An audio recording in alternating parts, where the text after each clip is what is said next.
I never imagined my own father would look me in the eye and steal my future, yet here I stand in our opulent ballroom, watching him destroy everything I've built. The crystal chandeliers cast dancing shadows across the faces of 200 guests as Dad taps his champagne glass, commanding attention with that practiced smile that has closed countless deals.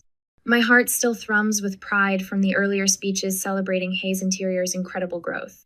9 years of my sweat and strategy have transformed our family's furniture company into an $87 million empire. The marble columns and cascading flower arrangements surrounding us were my vision, each detail carefully selected to showcase our evolution from traditional craftsmen to luxury innovators. If I could have everyone's attention, Dad's voice carries across the murmuring crowd. Tonight we celebrate not just our success, but our future. I lift my own glass, already anticipating his acknowledgement of my leadership. After all, I hold 55% of the company estate I earned through countless sleepless nights and razor-sharp negotiations.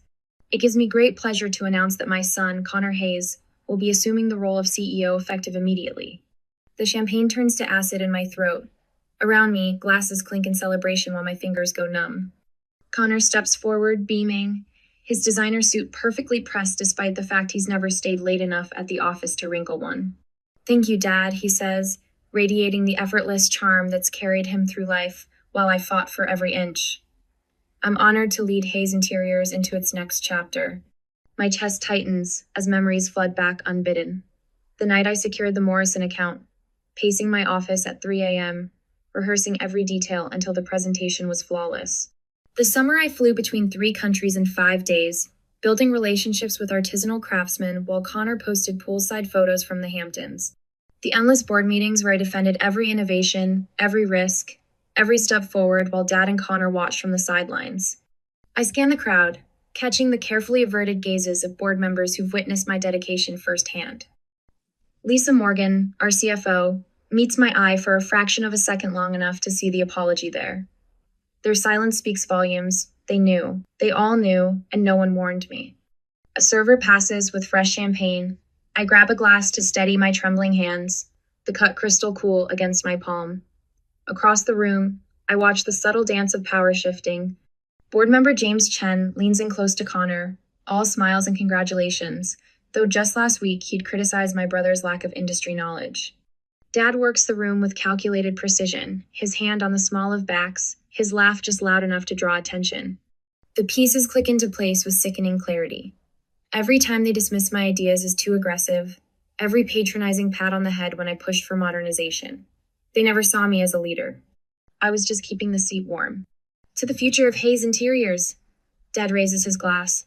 The crowd echoes his toast while I retreat to a quiet corner, my mind already racing ahead. My throat burns with unspoken words, but I won't give them the satisfaction of seeing me break. Not here, not now. I find myself in the eastern alcove, away from the celebration's glare. My reflection in the floor-to-ceiling windows shows a woman I barely recognize perfectly coiffed hair, designer dress, glass still held with practiced grace. But my eyes are steel. They think they've won, that I'll accept this gracefully like every other slight. But they've forgotten one critical detail. I'm not that little girl anymore, desperate for Daddy's approval. I'm the woman who transformed this company, who holds the controlling stake, who knows every contract and clause by heart. I slip away from the celebration, my heels clicking against marble as I make my way to my private office. Behind me, laughter and music fade, replaced by the steady rhythm of my breathing and the certainty growing in my chest. Each step takes me further from the person I was 10 minutes ago, the dutiful daughter, the team player, the one who always took the high road. They want a war? Fine. Let's see how well they fare against someone who has nothing left to lose. The soft glow of my desk lamp casts long shadows across stacks of legal documents spread before me. Each page represents another piece of the puzzle I've dedicated 9 years of my life to building. My fingers trace the embossed Hayes Interiors logo, same logo I redesigned when we pivoted from traditional furniture maker to luxury brand innovator.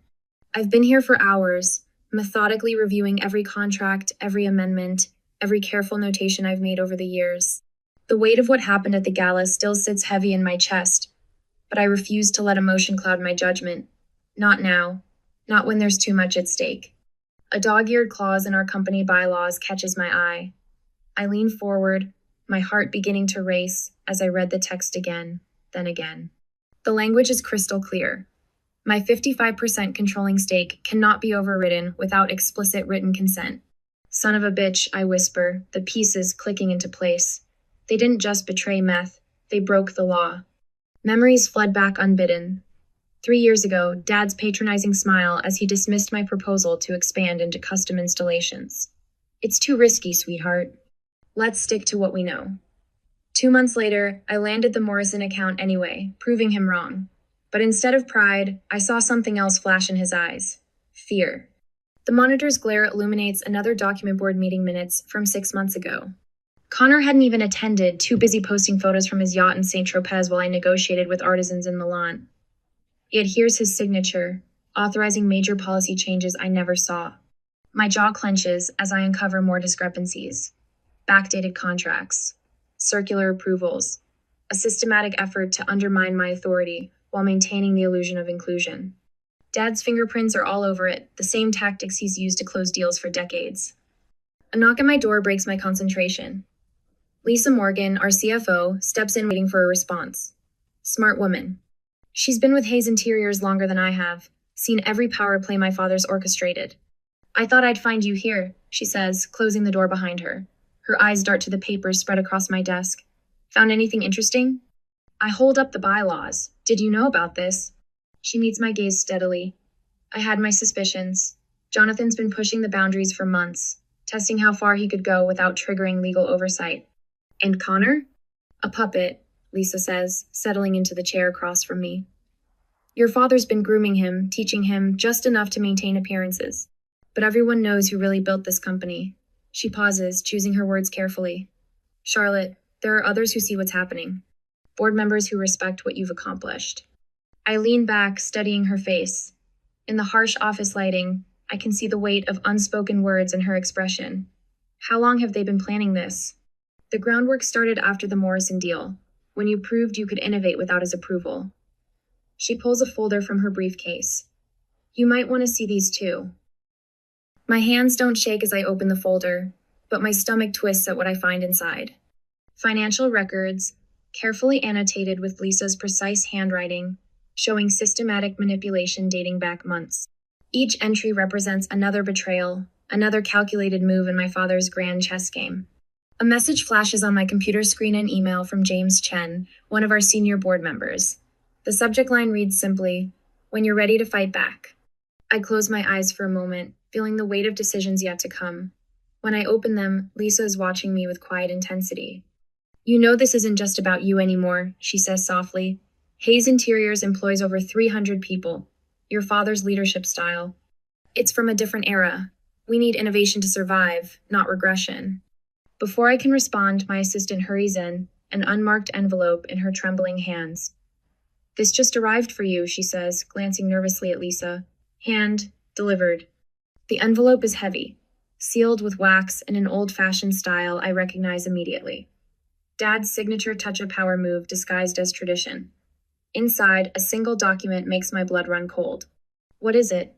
Lisa asks, leaning forward. I stare at the yellowed paper, its implications sending chills down my spine. The original founding agreement, I say quietly. And something tells me this version isn't the same one in our corporate records. The document trembles slightly in my hands. I set it down, squaring my shoulders. Call an emergency board meeting, I tell Lisa. Now. 30 minutes later, I stride into the boardroom, my heels clicking against marble with deliberate precision. The tension is palpable as board members shift in their leather chairs. Dad sits at the head of the table, Connor at his right hand a tableau of assumed power that makes my jaw clench. Thank you all for coming on such short notice, I say, my voice steady despite the adrenaline coursing through my veins. I remain standing, commanding the room's attention. I'll be brief. The announcement made at tonight's gala regarding leadership changes was not just premature, it was illegal. Dad's face hardens, but I continue before he can speak. As the holder of 55% controlling stake in Hayes Interiors, any executive changes require my explicit written consent. I lay out the bylaws, my evidence arranged with surgical precision. Consent which, as you can see, was never given. Charlotte, Dad's voice carries that familiar patronizing tone. You're embarrassing yourself. No, Dad. I cut him off, surprised by the steel in my own voice. You've embarrassed yourself. And the company. I slide copies of the documented irregularities across the polished table. These records show a pattern of manipulation that I believe the board will find concerning. The room erupts in murmurs as board members leaf through the evidence. James Chen catches my eye, giving an almost imperceptible nod. But victory tastes bitter as I watch the color drain from Connor's face. He's a puppet, yes, but he's still my brother. I gather my materials, the weight of dozens of eyes pressing against my skin. This public challenge has cost me burned bridges that can never be rebuilt, shattered the last remnants of family loyalty. But as I turn to leave, the founding agreement heavy in my briefcase, I know it's worth it. Sometimes the price of justice is letting go of the past. I pause at the door, allowing myself one final glance at my father. His expression is unreadable, but something has shifted. For the first time in my life, I see a flicker of fear in Jonathan Hayes' eyes. Good. He should be afraid. The yellow document in my briefcase holds secrets that could bring his entire legacy crashing down. And tomorrow, I intend to find out exactly what they are. The television screen in my office flickers with Connor's perfectly rehearsed smile as he delivers another carefully crafted interview. Hayes Interiors has always been about family, he says, adjusting his designer tie. We're excited to return to our traditional values. My fingers tighten around my coffee mug. Traditional values. Code for pushing me aside, erasing 9 years of modernization and growth. Dad's press conference plays on another screen, his commanding presence filling the downtown conference center as he announces their bold new direction. The media blitz has been relentless. Every business channel, every industry publication, every corporate memo screaming the same message. Charlotte Hayes is out. Connor Hayes is in. The words blur together on my tablet as I scroll through another analysis piece, questioning my leadership decisions. I shut off the screens, letting darkness settle over my office. The silence feels heavy, almost protective. Outside my window, Chicago's skyline glitters against the night sky. The same view I've stared at during countless late nights building this company. My phone buzzes with a text from Margaret Lee. Don't let them break you. Remember Morrison. The Morrison account. I close my eyes and I'm back in that moment, pacing the same office at 3 a.m., rehearsing every detail of the presentation. The board had called it impossible, too ambitious. But I saw the potential, planned every angle. When I finally walked out of that meeting with Morrison's signature, it changed everything. Hayes Interiors wasn't just furniture anymore. We were innovators, trendsetters. David Ortiz's voice echoes in my memory. Only you could have pulled this off, Charlotte. He'd stayed late with me that night, running numbers, refining projections. Just like he did during the European expansion, the digital transformation, every major leap forward. The memories hit differently now, sharp-edged with new purpose. Each victory wasn't just about business. It was proof. Proof that I'm not what they think. Not the dutiful daughter playing at power. Not someone they can simply brush aside when convenient. A notification pings, tomorrow's emergency board meeting. My heart rate kicks up, but my hands are steady as I pull up the presentation I've spent days preparing. The evidence is irrefutable. Financial records, witness statements, legal documents proving every manipulation, every betrayal. I reach for my phone, dialing Lisa Morgan's direct line. She answers on the first ring. Are you ready for tomorrow? I ask. Everyone's on board, she says. Kevin Roberts just confirmed. We've got your back, Charlotte. The knot in my chest loosens slightly. I've always fought alone, carried every burden myself. But this time is different. I stand, walking to the window. My reflection looks back at me, backlit by city lights. There's a steel in my eyes that wasn't there before, forged by betrayal and sharpened by determination. The boardroom doors feel heavier than usual the next morning. Every head turns as I enter, conversations dropping to whispers. Dad sits at the head of the table, Connor at his right hand, a tableau of patriarchal power they've spent decades perfecting. Charlotte, Dad says, his smile not quite reaching his eyes. I hope you're here to be reasonable about this transition. I don't smile back. Instead, I walk to the podium, plugging in my laptop. The screen behind me flickers to life. I'd like to draw the board's attention to several documents, I say, my voice cutting through the tension. First, the original contract establishing my 55% controlling stake in Hayes Interiors. Dad's smile falters. Connor shifts in his seat. This stake wasn't gifted to me, I continue, advancing through evidence I've gathered. I earned it, through the Morrison account, the European expansion. 9 years of transforming this company, while others were content to coast on our reputation. Lisa Morgan leans forward, her expression intent. Kevin Roberts nods slowly. But more importantly, I say, pulling up the next document, I'd like to discuss these communications between Jonathan Hayes and several board members dating back 6 months. Communications explicitly planning to circumvent my legal authority. The room goes absolutely still. I can hear Dad's sharp intake of breath, see the color drain from Connor's face. But I don't stop. I can't stop. Every ignored suggestion, every dismissed innovation, every patronizing pat on the head, it all leads to this moment. I move for an immediate vote, I say, my voice steady despite my pounding heart, to formally recognize my controlling stake in leadership position. For one terrible moment, silence reigns. Then Lisa Morgan stands. I second the motion. Kevin Roberts rises next. I call for an immediate vote. One by one, hands raise. The tide shifts, power rebalancing in real time. Dad's face hardens into granite. Connor won't meet my eyes. I watch the counts being tallied, each vote a vindication. When the final numbers are read, the victory is decisive, unambiguous. After the boardroom clears, I find myself in the executive lounge, hands trembling as the adrenaline finally ebbs. Margaret enters quietly, closing the door behind her. You did it, she says, sitting beside me. The tears come without warning. 9 years, I whisper. 9 years of proving myself, and they still tried to. My voice breaks. Margaret's hand finds mine. I watched you grow from an ambitious young woman into a force of nature. Your father and brother, they never saw the real you, never understood what you built here. I wipe my eyes, the vulnerability of the moment already passing. They'll try to fight back. Then we'll be ready. She squeezes my hand. The old guard is done, Charlotte. This is your company now. Later that night, I summon my core team to the private conference room. Samuel Price, our legal advisor, spreads documents across the table. Angela Reed, our chief strategy officer, pulls up financial projections. Kevin Roberts reviews security protocols. We need to move fast, I say, highlighting key sections of the founding documents. They'll try to challenge the vote. Samuel nods. I've already filed the necessary paperwork, but Charlotte...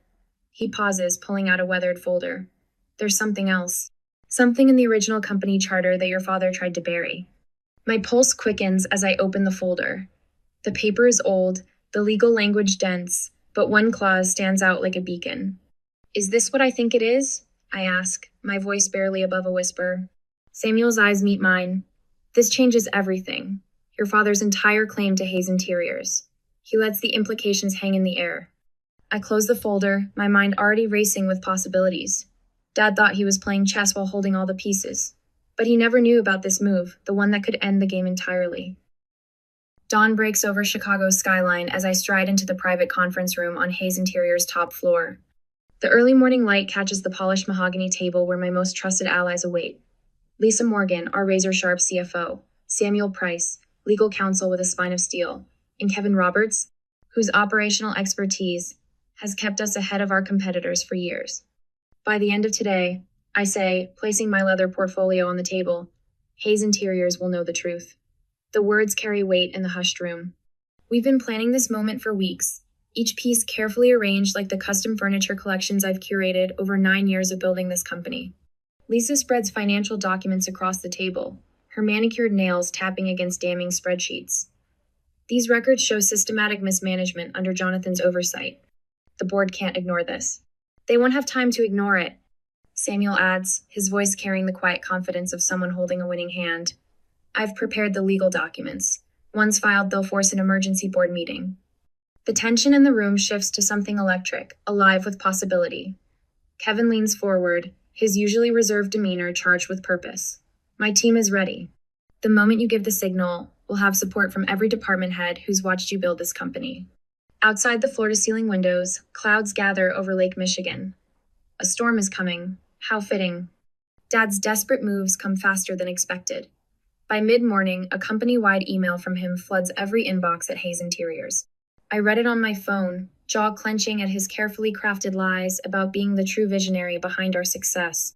The words are hollow, each sentence reeking of the same patronizing tone he used when telling me I was too aggressive in pursuing the Morrison account, the very account that doubled our market share.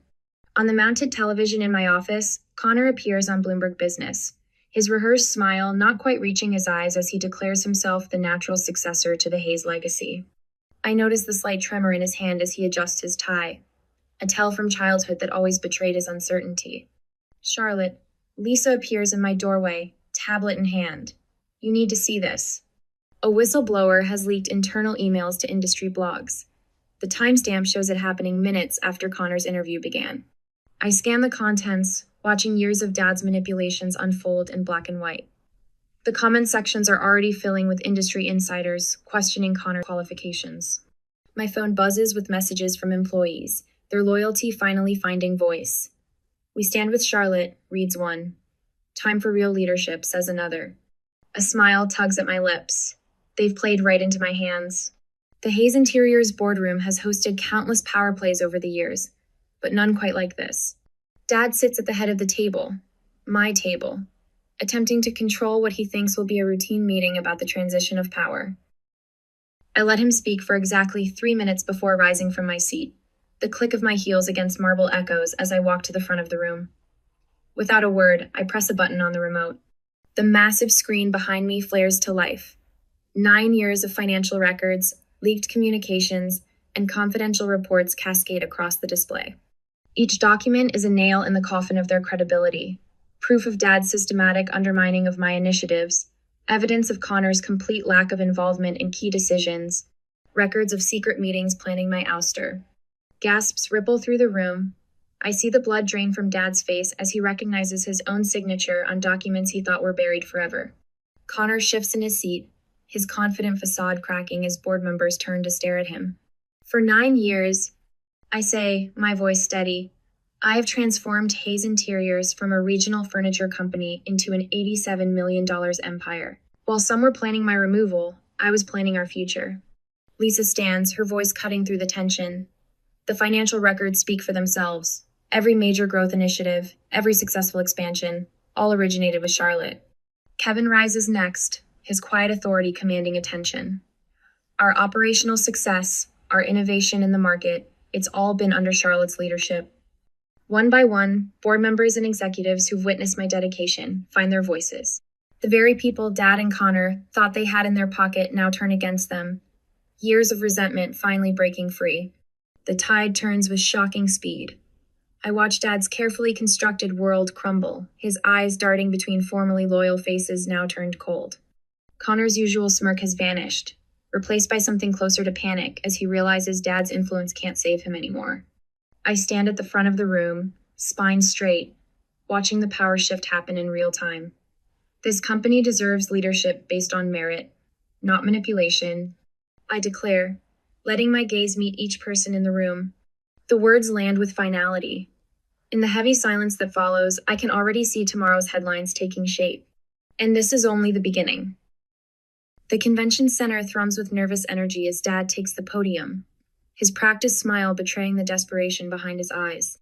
Reporters crowd the front rows, smartphones raised like weapons, while investors and board members line the back wall. The massive screens behind him flash with glossy images of Hayes Interior's new vision, a vision that conspicuously erases my 9 years of leadership. Recent changes at Hayes Interiors reflect our commitment to stable, traditional leadership. Dad announces, each word calculated to undermine me. The transition to my son Connor ensures continuity of our family values. I watch from the shadows of the broadcasting booth, my throat tight with disgust. Beside me, Lisa Morgan, our CFO, grips a leather portfolio containing every document we need to shatter their carefully constructed lies. They're getting desperate, she whispers. She's right. I can see it in the way Connor fidgets with his tie during his live interview and how his responses about legal technicalities sound rehearsed and hollow. Their social media campaign has been working overtime, pushing narratives about corporate stability and preservation of legacy. But they've forgotten what I learned building this company. Perception isn't power. Control is. The morning certified letters prove it.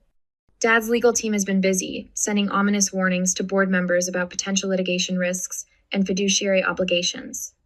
Connor's media contacts have been working the phones, planting stories about corporate instability that sent our stock sliding. They're trying to isolate me, to turn my support network against me through fear and manipulation. I check my watch. In exactly 17 minutes, the board meeting that will decide everything begins in the executive conference room upstairs. I think of the USB drive in my pocket, loaded with 9 years of meticulously documented evidence. Every secret deal, every manipulated contract, every instance where they thought I wasn't paying attention. It's time, Lisa says, her eyes bright with anticipation. The executive conference room falls silent as I take my place at the head of the table. The morning sun streams through floor-to-ceiling windows, catching the crystal water glasses and making them spark like coming lightning.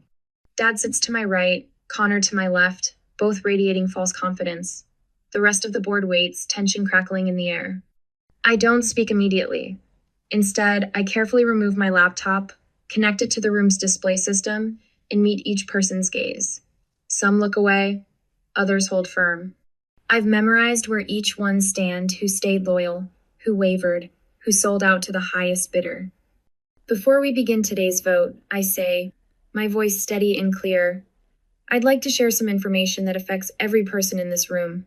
The first document appears on screen. Internal emails revealing Dad's systematic dismantling of supplier relationships I'd built, replacing them with his cronies at inflated costs. Next comes proof of Connor's attempts to manipulate stock prices through leaked false information. With each revelation, their faces grow paler, their postures more rigid. Charlotte, Dad starts, but I silence him with a raised hand. I'm not finished. I pull up the financial records next year's of creative accounting designed to hide their true intentions. Every decision, every betrayal, every attempt to undermine what I built, it's all here. Documented, verified, undeniable. The evidence unfolds like a perfectly orchestrated symphony. Testimony from executives they tried to bribe. Proof of secret board meetings held without proper notification. Documentation of my 55% controlling stake and the illegal attempts to override it. My phone lights up with notifications as the story breaks across major news outlets. Industry analysts are already weighing in, their tweets scrolling across my screen. Shocking revelations at Hayes Interiors. Corporate coup exposed. Charlotte Hayes reveals years of systematic manipulation. The hashtag number Hayes Interiors exposed trends within minutes, accompanied by clips from Dad's earlier press conference now playing like a tragic comedy against the backdrop of truth. Connor's phone buzzes incessantly, his media contacts warning him that the story is already breaking. Dad's lawyer frantically flips through papers, searching for loopholes that don't exist. The board members who backed their coup now stare at their hands, unable to meet my eyes. I save the most damning evidence for last. Recordings of Dad and Connor planning this takeover months ago, dismissing my contributions with casual cruelty. The room fills with the sound of their own voices, dripping with contempt and arrogance. The era of deceit ends today, I declare, standing to emphasize my words. Hayes Interiors will no longer be a playground for toxic ambition and betrayal. Those who supported this attempted coup have a choice: resign now or face the legal consequences of your actions. Dad's face has gone from red to white, his hands trembling as he reaches for his water glass. Connor's earlier bravado has evaporated, replaced by the panicked look of someone watching their future crumble. The board members who once dismissed my concerns as overly aggressive now lean forward, eagerly distancing themselves from the losing side. But there's one more card to play. I remove an envelope from my briefcase, placing it deliberately at the center of the table. The room goes completely still. This document was buried in our company archives, I say softly. Its contents could completely dismantle what remains of the old guard's influence. I'll be reviewing it with our legal team tomorrow morning unless anyone has something they'd like to confess now. Dad and Connor exchange a look of naked fear. And I know I've won. Not just the company, but my freedom from their manipulation. The document might be nothing but watching them squirm. I realize they have plenty to hide. Let them spend the night wondering which of their buried secrets I've discovered. Tomorrow will come soon enough.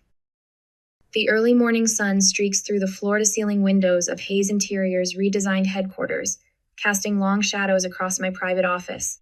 I stand before the panoramic view, watching the city wake up beneath me. My reflection in the glass shows a woman transformed still wearing my signature tailored blazer, but my shoulders carry a different weight now. Not the burden of betrayal, but the mantle of true leadership. I trace my fingers over the sleek presentation folder on my desk, feeling the embossed company logo. Inside lies our complete transformation strategy, the culmination of months of meticulous planning. Every page represents a step forward, away from the old guard's stagnant thinking and toward a future where innovation meets craftsmanship. The soft chime of my phone breaks the silence. A text from Margaret Lee. Ready when you are. I smile, remembering how she stood by me through the darkest days. One of the few who saw past my father's charismatic facade to recognize the rot beneath. The press conference room buzzes with anticipation as I stride to the podium. Camera flashes punctuate the air like lightning. The familiar faces of industry reporters lean forward, pens poised. I don't need my notes, I've lived and breathed this vision for months. Hayes Interiors stands at a crossroads. I begin, my voice steady and clear. Our heritage of craftsmanship remains our foundation, but today we step boldly into the future. I outline our plans for sustainable manufacturing, digital design integration, and expanded artisan partnerships. The room's energy shifts from skepticism to excitement as I detail each innovation. Later, I find myself back in the grand ballroom where everything changed. The space has been transformed, just like the company, heavy crystal chandeliers replaced with modern sculptural lighting, the stuffy oil paintings swapped for commissioned pieces by emerging artists. Yet standing here still makes my chest tighten with phantom pain. Quite a change, isn't it? Lisa Morgan appears beside me, her heels clicking against the marble floor. Our CFO's presence grounds me in the present. You did it, Charlotte. You really did it. I turn to survey the room filled with board members and industry leaders, all here to celebrate our new direction. No forced smiles or hidden agendas, now just genuine appreciation and shared purpose. We did it, I correct her. I couldn't have done this alone. Sunlight floods the modern atrium as employees gather for our company-wide luncheon. The space buzzes with energy, conversations flowing as freely as the champagne. James Chen raises his glass, commanding attention. To the woman who showed us that integrity and innovation aren't just buzzwords, they're the foundation of true success. Margaret Lee steps forward, her eyes bright with pride. When others saw obstacles, Charlotte saw opportunities. She didn't just save Hayes Interiors, she transformed it. The room erupts in applause, and I feel the warmth of genuine appreciation wash over me. These people aren't just employees, they're the heartbeat of everything we've built together. The afternoon finds me in quiet conversation with Kevin Roberts in the company lounge, its modern furnishings showcasing our latest designs. Remember when your father said our eco-friendly line would never sell? He chuckles, gesturing to the sales reports spread between us. Now it's our fastest growing segment. He never understood that tradition and innovation aren't mutually exclusive. I reply, my tone free of bitterness. The anger that once consumed me has mellowed into something else, and not quite forgiveness, but acceptance of the past as a catalyst for change. The workshop space fills with eager faces as I wrap up my presentation to a group of young designers. One participant, Sarah Chen from our biggest competitor, raises her hand. How do you stay true to your vision when everyone says it's impossible? I pause, considering the weight of her question. You learn to distinguish between genuine obstacles and other people's limitations, I answer.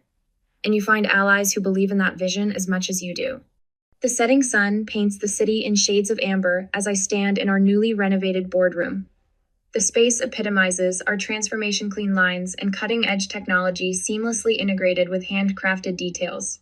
From here, I can see the whole city, but my gaze is drawn to the old Hayes building in the distance, its traditional facade now looking small and dated.